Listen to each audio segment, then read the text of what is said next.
لو بتفكر في عربية عائلية بتصميم عصري وجديد يبقى الفيديو ده ليك.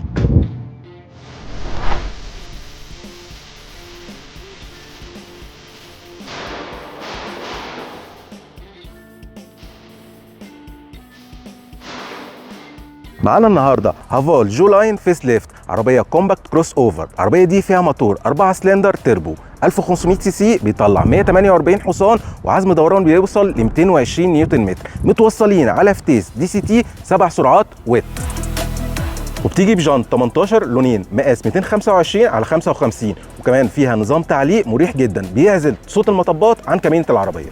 ستارت اند ستوب انجن، طاره مالتي فانكشن فيها ازرار للتحكم، 2 بدل شيفترز، شاشه عدادات مقاس 7 بوصه بتغير شكلها على حسب وضعيه القياده، شاشه مالتي ميديا مقاس 12.3 بوصه فيها ابل كار بلاي واندرويد اوتو، شكل التابلو شيك، في تكتشر شكله حلو، تطريز بارز.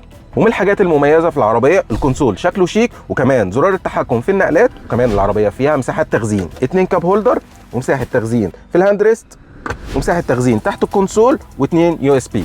كراسي العربيه من الجلد وفيها نظام تدفئه، وتكييف العربيه دول زون، وكمان فتحتين تكييف للركاب اللي ورا، و2 يو اس بي. العربيه فيها كاميرات 360 عشان تكشف لك كل زوايا العربيه، وكمان فيها اوتو بارك اللي هنجربه دلوقتي.